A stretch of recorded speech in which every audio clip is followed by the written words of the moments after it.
All right, and we're back, which I know is a dumb thing to say, but it's been like 3 minutes since I finished recording this morning's video. It's been a few hours for you. I'm not sure how long. Hope you had a good day. Um, this is the end of my top five Tuesday classic month, um, and today's topic, in case you can't see, is top five classic retellings. Um, this one actually took some work, and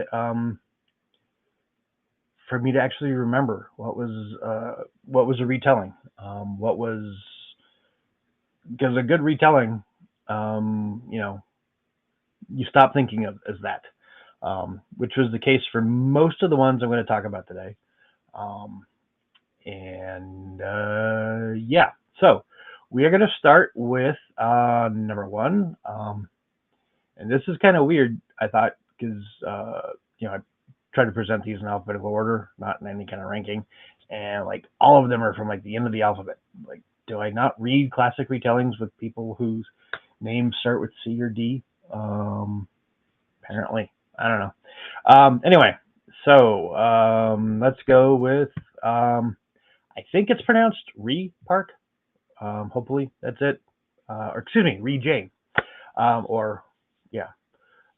Anyway, it is a Jane Eyre retelling from the point of view of a half Korean, half American woman who's struggling to find identity, um, has works really hard.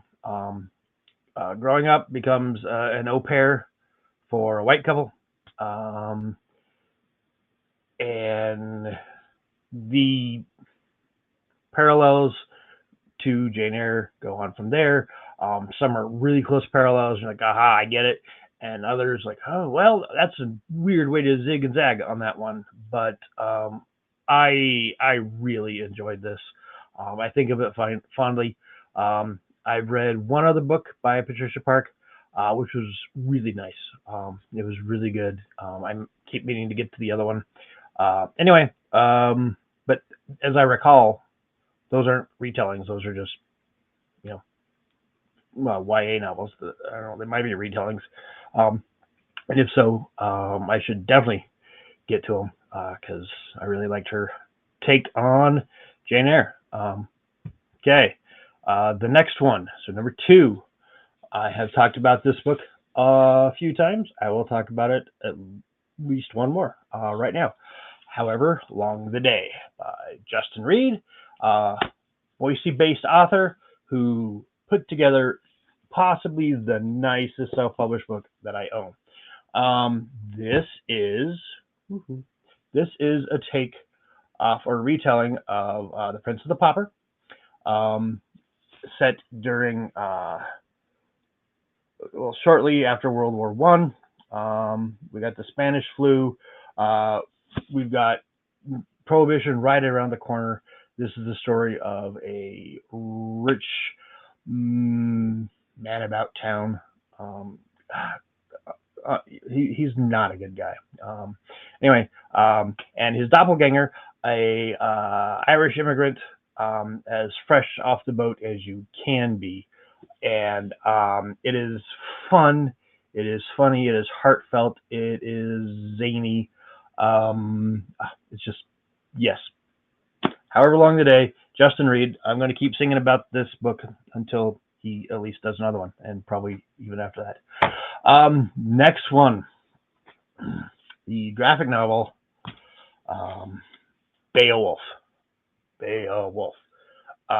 This is just so so good. Probably my favorite thing on the list today. Wow, it's shining. The cover is shining, reflecting. No, I love it.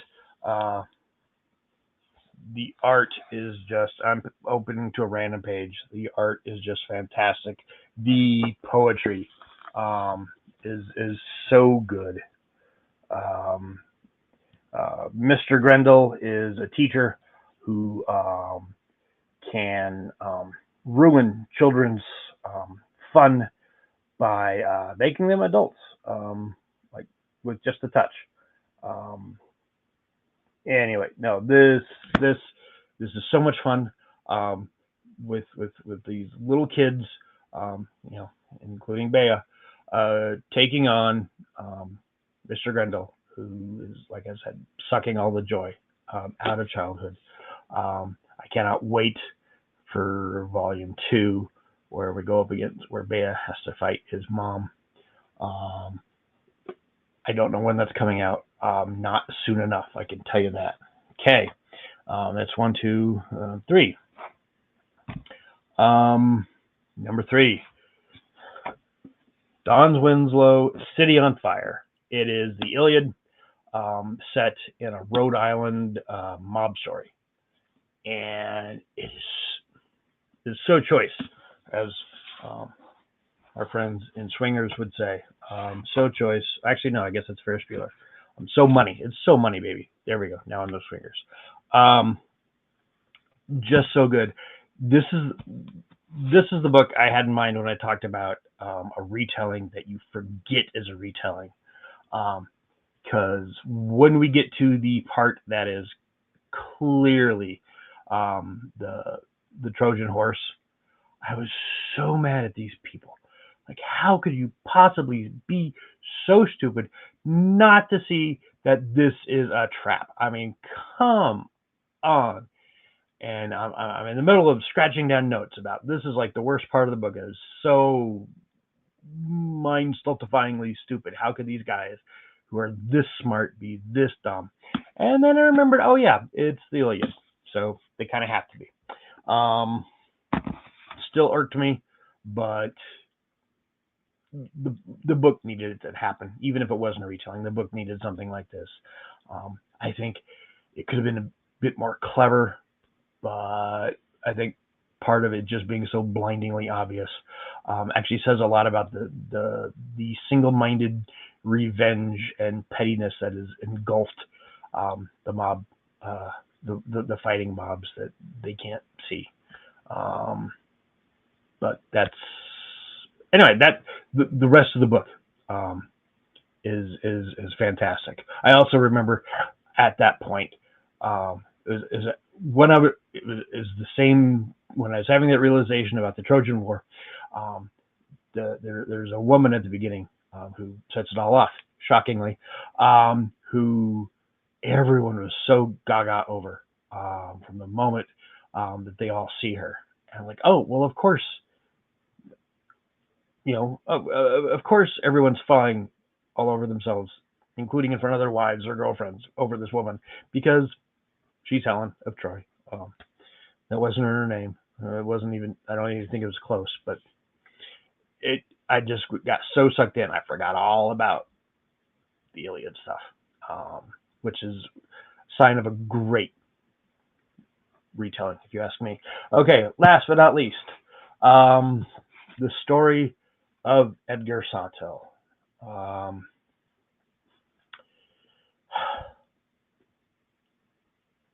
I have really mixed feelings about this as a book, as a novel. There's a lot of it that I loved. There's a lot of it I just, yeah. Um, I didn't care for a good deal of it, but I really liked most of it. And as a retelling, this is Hamlet with super intelligent dogs, but not in a fun kind of way. Just super intelligent dogs um, on a farm in the Midwest. I want to say Wisconsin, northern Wisconsin. I want to.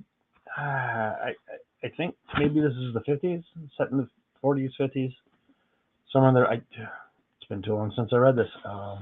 It was just fresh in paperback once I did it, so that was more years ago than I like to think.